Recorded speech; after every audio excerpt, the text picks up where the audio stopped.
Hey guys, it's John here from Sonic Drive Studio. I hope you're all doing well. Today we're checking out the new PRS Archon 50 guitar amplifier head. It's a really cool amplifier, and as you heard in the intro, it sounds absolutely massive. Those tones were my Gibson Les Paul Custom into the lead channel of this amplifier, no frills. Sounded great! Nice, fat and thick with wonderful warm saturation going on. Really cool. Now I've never tried the old Archon models, but I have always been fascinated by them and I've always wanted to try one. I've tried some virtual emulations of the Archon over the years in the Helix and the Axe effects and stuff like that, and at least with those virtual amps I really liked the uniqueness of the tone. The Archon tones seem to have a lot of mids, a very wide and fat sound with a nice and thick saturation, but with a somewhat loose bottom end, so not super tight and fierce sounding. And I really liked that, so I wanted to try one for myself, and here we are.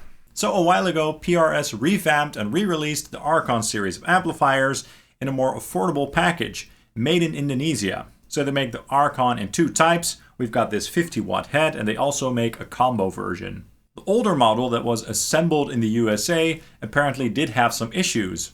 A bad sounding effects loop, for example, not a good range on the gain pot on the lead channel, and stuff like that. And this new one fixes all of that basically, and it's more affordable, so it's a win-win situation. And this amp also has some unique power tubes when compared to the standard 6L6 or EL34 tubes. This one has two JJ6CA7 power tubes, which fall in between 6L6s and EL34s when it comes to tone. And we've also got 6 12AX7 preamp tubes in the preamp section. Now this amp has a very simple layout. We've got two channels, a clean and a lead channel. Each channel has an individual bright switch, which is an option that I really appreciate in this amplifier. It's just a way to tweak the amp even further than with the standard 3-band EQ, and it obviously brings the treble region or the upper mids more forward. We also have two individual volume controls on each channel, but those are basically the gain controls. Each channel also has its own 3-band EQ and a master volume control. And on the right side of the front panel, we also have a presence and a resonance control, which is also great for fine-tuning the sound. This amp also does not have a standby switch, it only has a power switch, and the only other amp in my collection that I can think of that has that is my Friedman Double J Jr. Not a big deal, definitely not, but an interesting choice for sure. On the back of the amp, we have an effects loop, speaker jacks, a foot switch jack, and this amplifier does come with a foot switch, by the way, which is appreciated. And we also have bias adjustment ports on the back, which is also cool. So this amp is very straightforward but effective. I will say that the construction of this amplifier seems to be very solid. And as you heard in the intro, this amp also sounds really good, and it's also very low noise, which is also great. So overall, I'm very happy with this amplifier. Now let's see how it sounds. And let's start with the clean channel using my Yamaha Revstar standard guitar on the neck pickup. Now the clean channel is very clean sounding with a lot of headroom, so it's meant to sound clean and it's not really meant to break up. And it's a very full sounding clean channel with a lot of body. And I will use the bright switch for this clip because I like the clarity that that adds. And I'm also going to put my Laney Black Country Customs Secret Path reverb pedal in the loop so we can hear how the loop sounds as well. And by the way, for all the tones in this video, I'm using my RedSeven Amplification Amp Central Reactive Load and York Audio cabinets. And for this first clip, I will use the VX15112 Blue cabinet with Mic Mix 01. Here we go.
great. Some very nice sounding clean tones indeed on that clean channel. Not very special or unique sounding, but solid indeed. I personally usually tend to prefer clean channels that have a little bit more breakup on tap, but it works. It's just a fine sounding clean channel.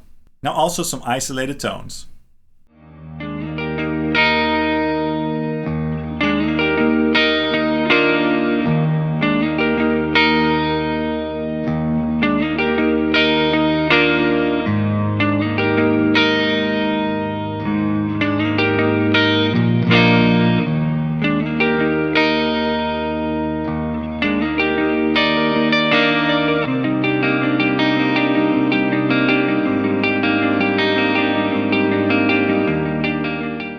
Okay, so the lead channel is where this amplifier really shines. I just love the gain tones that this amplifier has to offer. So let's try that now with some crunchy rock tones using my Gibson Les Paul Standard 60s on the Seymour Duncan JB bridge pickup.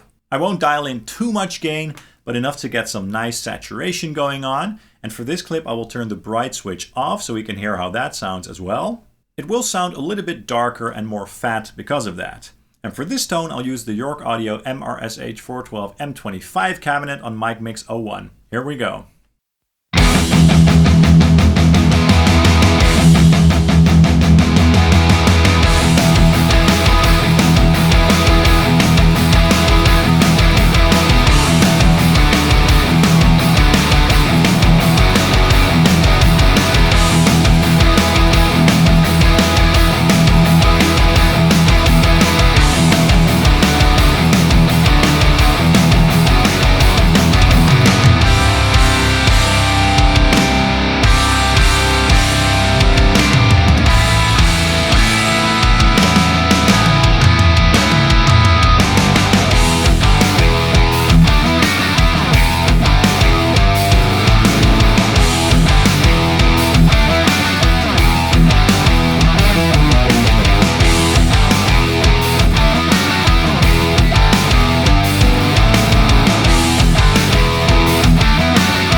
Yeah, cool sound, right?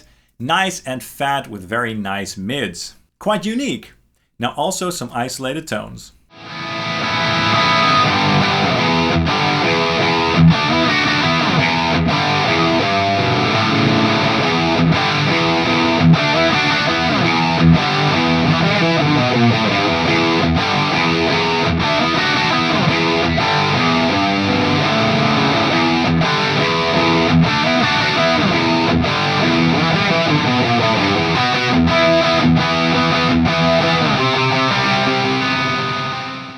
Okay, so as you heard in the intro, this amp is also great for some heavy rock tones. Huge, chunky, but fat palm mutes, and with a very rich mid-range. But now let's move on to some heavy metal riffs using my ESP LTD NW44 Neil Westfall model with the bare knuckle Aftermath pickup, a very clear and punchy sounding pickup. And that guitar is tuned down to drop C, and the bright switch will be on the lead channel just as in the intro. And for these tones, I'll use the York Audio MES 412 OS cabinet, also on Mic Mix 01. Here we go.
Wow, again very nice.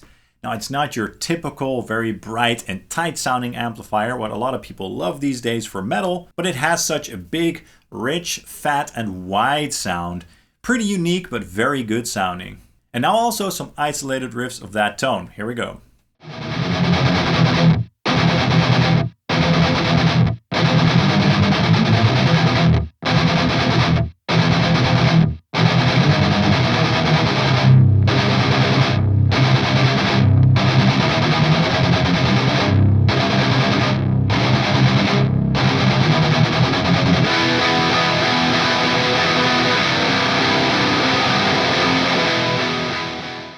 Okay, let's get a little bit heavier and lower with the 7-string guitar using my ESP LTD SCT-607B Stephen Carpenter 7-string baritone guitar tuned to B flat with the active EMG 817 pickups. Since this is such a fat sounding amplifier, I'm curious as to how this amp will sound with a very low down-tuned guitar with those low and thick notes.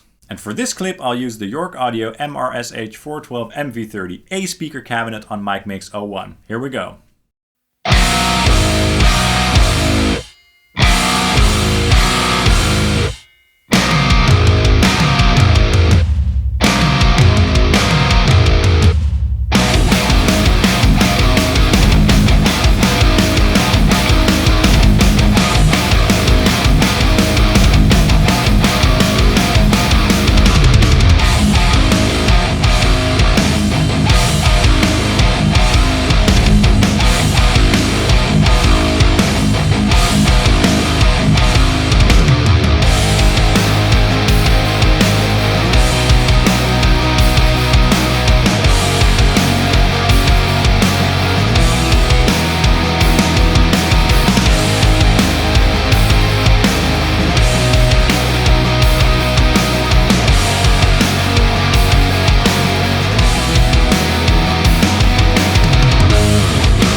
Awesome! That sounded nice and thick. I really love how that sounded. I think that this amplifier handles those low tunings very, very well. Despite the sound being unique, I still think that it sounds really balanced.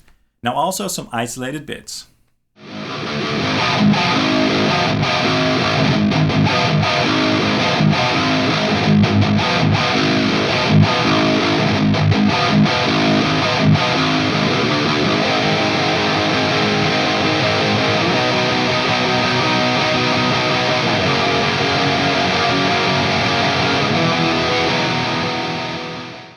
Okay, now, finally, let's check out my Ibanez M80M Meshuggah 8-string through the lead channel, just to see how such an extreme instrument as that sounds through this amplifier. Now, normally with such a guitar, I would put a boost pedal up front, just to make it sound more tight and clear, but I have a good feeling that this guitar will sound great through this amplifier without a boost pedal up front. Perhaps it will sound a little bit sludgy and fat, but I did write some riffs on that guitar that will hopefully suit those tones very well. I will turn up the mids on the lead channel a little bit just to bring the guitars a bit more forward, which tends to help with those types of guitars. And for these tones, I'll use the York Audio MES 412 OS cabinet again. Here we go.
awesome, nice and fat. So it does sound very thick and sludgy indeed, but I really liked how it sounded. Now also some isolated riffs.